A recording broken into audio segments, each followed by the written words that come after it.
Kelly, the last few games, had not been shooting well. What do you think the difference was tonight? Was it a matter he hit his first couple of shots, got some confidence? What did you see that was different with him tonight? Just saying, if you miss 6 weeks of basketball, you're going to be rusty when you get back. And then, you know, every game you play, every practice you have, you feel a little bit better. So you don't know when that's really going to happen, especially with a upper body injury where you haven't been able to shoot much. But you knew that was going to come around at some point. Hitting your first couple of threes, did that make a big difference? Yeah, I mean, that helps. Definitely helps. I mean, it gives you some room to play with and go, and definitely, you know, that draws defenses out there and they will play you, you know, tighter, and then you can open up a little more stuff. You get hit in the eye? What happened? I did, yeah. I don't know how, but I don't know if it's the elbow or something, but yeah. What did you say? Yeah, it was Shab, yeah. Reincarnated. Is it okay now? Or? Yeah, it's fine. Welcome back for part 2 of the Garden Report, powered by SeatGeek on CLNS Radio and Celtics blog. Let's talk about some sharp shooting and some ugly shooting tonight. Starting with Kelly Olynyk, who goes 4 for 6 from deep, has 22 points in 21.5 minutes. Great game for him, except that he had some ugly fouls and then took an ugly shiner to the eye early in the fourth quarter and missed the rest of the game. But seems to hit in the eye a lot. Yeah, that eye really. I don't know if he has big eyes or something, but they draw a lot of contact. He referred to Victor Oladipo as Shavlik Randolph reincarnated after the game. But he was great tonight for the most part. Defensively, he had some issues. He's still kind of catching up there. But he shot 7 for 12. He had a really good game. Oh, he was their offense off the bench. Thank God he showed up tonight because they only got 3 points from Marcus Smart. Otherwise, they got 1 field goal from the other 3 guys. Yeah. You know, with Crowder out, listen, Evan Turner moves the starting lineup. That's a big part of your offense that's now no longer on the bench. You need somebody like Kelly Olynyk to step up and fill that void that's being left right now. And I mean, he was huge for them. I mean, he came in there, stretched the floor, obviously knocked down a couple threes right off the bat. And you really get the sense that he's feeling a lot more comfortable now. He took the brace off his arm, and it kind of reminded me of Forrest Gump. I mean, what happened to Forrest Gump as soon as that brace came off? He just ran with it. Run, Kelly, run. Exactly. Shoot, Kelly, shoot. Yeah. So right after. Had some bubblegum strip before the game. So yeah, I mean, 4 for 6 from 3. That's exactly what they need Kelly to do, to come in there off the bench and hit shots, hit 3-pointers. Build that lead if they've got one when he's coming in, and that's what he did tonight. And Kelly may love Jedi, but it wasn't just taking off the brace. Great Forrest Gump impression, thank you. Compliment to myself on that one. Yeah, but not from me. He wasn't suffering shoulder pain anymore. And we saw in that first game where he came back, every time somebody bumped into him, he was grabbing his arm, always like kind of rotating loosening it up yep. like an old guy at the JCC. Thinking about it. Yeah, he wasn't thinking about it tonight. He let it fly. He didn't have any issues. His follow-through was sharper than it was earlier. I mean, he's got his rhythm back, but he still I don't know if it's just like he's a little winded or what, but defensively, he's still like a step behind. We saw Elfrid Payton drive right into his chest and draw a few fouls on him. We saw that last foul where he got hit in the eye, where he was on the break trailing and he was stepping over too slow to catch Victor Oladipo and drew the and got and committed the foul. He's still a step too slow. He's someone that just kind of timing and footwork is able to make good plays offensively, but because he's not really a great athlete, but he's a nimble 7-footer, he needs to be a step ahead in order to be effective defensively. Right. I think that's a little easier said than done. I mean, let's not forget he is playing on the perimeter, but he's still 7 feet. So some of these quick guys like a Payton or like Oladipo, they're going to get past him at points. You don't want it to get to the point where he is a liability out there. Now we know he's not a defensive first guy. We know that he's in there to stretch the floor, to shoot, and you hope that he doesn't hurt you on the defensive end. I don't think he is to that point. I do think he's got to get his wind back a little bit, obviously.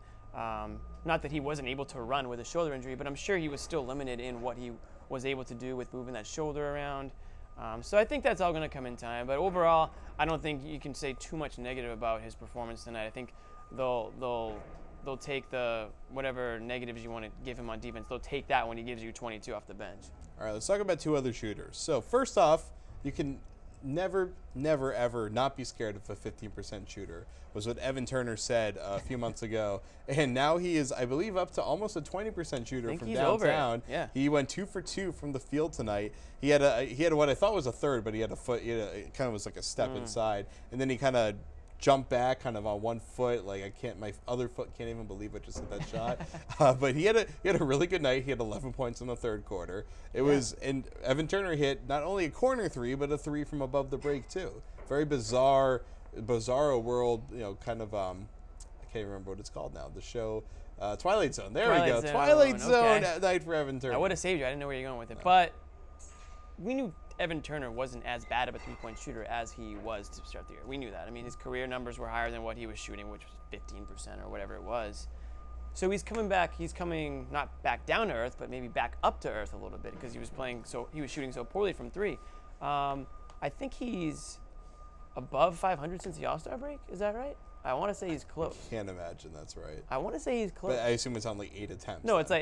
it's like 6 of 11 or something Okay. like that. Well, it's not bad, it's man. very close, but the point is, I mean, he's not going to all of a sudden become this volume shooter from three, but the fact that that shot's fallen down a little bit, now you might have to respect that a little bit if you're a defender, and that's just going to open up the court more for the other four guys out there. So it's good for him. It's good for his confidence. Not that I don't think he was lacking confidence, but if he doesn't have to think. That was the right, problem. he's definitely not lacking confidence. But if he doesn't have to think, oh, maybe I should pass this shot up, if they're giving him the shot, Brad Stevens would be fine with him taking that shot if he's hitting it the way he's hitting it right now. Coming back up to earth from the pits Back of up hell. to earth, shooting a lot better than Marcus Smart is right now. Who went 1 for 11 tonight, 0 for 5 from 3. If my calculations are correct, he is now the worst shooter in the NBA percentage-wise, behind Really? Kobe Bryant now. That's what it should be after Well, that's this good game. company to be in. Yeah, right? He could be a Hall of Famer someday, right? I mean, it's not like he's like taking shots that he shouldn't be taking, and Right. it's just he's really cold. If you're Brad Stevens, what do? Do you just try to get him not to shoot as much, or do you tell him keep taking that shot? Well, what he's telling us is that they're fine with him taking those shots, and Well, publicly they're fine with Jared Solinger shooting 20% from 3. publicly they're gonna tell everybody that they're fine with the shots that he's taking, that they want him to keep shooting the ball, and even players will tell you the only way to get out of a shooting slump is to keep on shooting.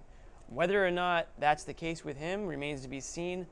Me personally, I can usually find at least 3 other guys on the court that I'd rather be taking shots than him, and most of the time it's 4 other guys on the court that I'd rather be taking that shot. But at the same time, I don't want him. He's another guy who doesn't seem to lack any confidence out there on the court, and I don't want him to lose that. So I don't want players to be giving him the stink eye, or I don't want Brad Stevens to pull him if he's just because he's cold. Which he did do. He pulled him tonight, but not because he missed a shot. I think he pulled him because when he missed a shot, he didn't get back on defense. I don't know if he was complaining that he didn't get called for a foul, or that he was just sulking because he wasn't hitting a shot tonight. But as soon as he didn't get back on defense after missing that corner 3, Brad Stevens gave him the pull. And at that point, I can't blame him because he's not giving you anything on offense. So if you're not going to get back on defense, I mean, really, what good are you out there on the court? You're not helping the team. And it wasn't all. just that he was staying back. He was standing like in the 3rd row almost. He was Right, like standing like on the Magic bench watching. And as he was standing back there, his guy went down the court, ran a play to get Evan Fournier a layup, and they scored on Easy a 5 and basket. 4. Yeah. And that's like, well, for one, Marcus Smart has been the exact antithesis of that his entire career. He's been the guy stopping fast breaks, making Right. incredible defensive plays. But That's why they can live with the missed shots, because what he gives you on defense. But that was an example over all these little things with Marcus Smart getting upset, getting teased, getting into it. It's starting to show the negative side of it is when he gets frustrated. And they don't want to take away his emotional level of intensity because that's what makes him such a great defender. Right. But there are points where it's going to swing, the pendulum's going to swing too far the other way, and they got to bring him back down to earth. They have to figure out a way to get him to channel that emotion and that energy positively, and not let the misses turn his energy into a negative. When he does something good, like we see the team thrive off him when he makes a big defensive stand or when he hits whether it's a 3 in transition. Problem is right now, I think he's working on it. There was a time tonight where he got called for a foul, and instead of arguing it, he literally ran away from the referee straight to the Celtics bench because I believe there was a timeout called. Just didn't say anything. Well, I thought that was some progress. Jay King actually mentioned it on Twitter. He made a point to mention that Marcus Smart seems to be trying to avoid getting in these conversations with referees. So that's a good start. But you don't want him, at the same time, you don't want him that to be eating away at him in his mind if he's still thinking about it. You want him to be able to forget it and move on to the next play and hit the shot next time down, which I'm not sure he's there yet. All right, well, last note before we go, my favorite moment of the night, one of my favorite referee moments of the season, ref Gary Zielinski called out of bounds off of Avery Bradley on a loose ball play right in front of the Celtics bench. The whole bench and Brad Stevens starts yelling at Zielinski, upset with the call. Zielinski didn't really even make the call yet. he runs over to Avery Bradley and like starts pointing at Avery Bradley's foot and blows a whistle. That never even like calls like out of bounds or whatever. He just pointed at Avery Bradley's foot I didn't really see this. angrily, and then the inbound of the ball, and it was incredible. So that Brad Stevens, who's actually learned how to really get on the refs over the last year, finally gets, I guess, a little bit of retribution from the refs. That's funny. So- I missed that whole thing, but Yeah. that's good. Angry Brad is a good Brad. I like to see Angry Brad once in a while. Yeah. Sometimes he's a little too nice, and you know it's good to show a little bit of emotion out there. And he does show emotion, but I mean we know that when the Celtics win at the buzzer or lose at the buzzer, if you just showed Brad, if you had Brad Cam, I don't think you'd be able to pick which one was the win and which one was the loss. I really don't. All right. Well, I'd love to see his wedding video. I bet it's the same thing. probably the only time he's ever smiled in his life, I guess. Yeah. But all right, that's going to do it for us. The Celtics will be going to Toronto for an obviously crucial be game staying here. against the Raptors. And then when I say going to Toronto, I mean right here, and we're going to be there for you. Yeah. I don't know what I'm thinking, but. They just weren't there. They just weren't. That's right. So the Celtics are technically tied for third as far as games back, but they are winning percentage behind Miami and then tiebreaker behind Atlanta.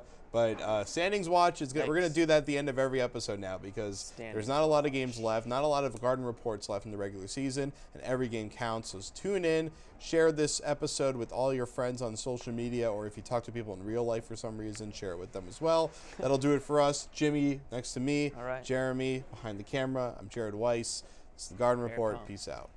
Coach, just looking ahead to Wednesday night, you guys haven't had a lot of success against, that team this year. What are you guys going to have to do, maybe do differently to do well on Wednesday? Well, we played them well here the first game. We played them well there the second game and came up a little bit short in both of those. We didn't have many long stretches of good basketball in the last game, but they played great, and they're a really good team, and we're going to have to play better to have a chance to win. They know us, we know what they like to do, and it's a matter of going out and seeing if you can put yourself in position to win each possession. And they're a really good team. I'm really impressed with Toronto. I think that they, along with Cleveland, have separated themselves in the East. We definitely want to beat them and show them before these playoffs start. We can definitely beat this team. So our main focus is the game on Wednesday. And we just gotta beat them. I mean, we want to win one. I mean, that beat us 3 times this year, and they've all been pretty close games. We just gotta figure them out. I mean, they're a good team. They're playing at a high level right now, but they're beatable, and we can't beat them. We got to protect home court, and I think we can do that on Wednesday. They're a really, really good team. They got a lot of players who have been playing real well. They've been playing well as a team, and we just got to come and play our style of basketball and just go out there and play. Yeah, it's huge for us. We played great the last 2 nights, and we take it to a playoff team on Wednesday night. And that's our goal, and we're gonna have to beat them. Hopefully come past April 15th or 16th, whatever it is.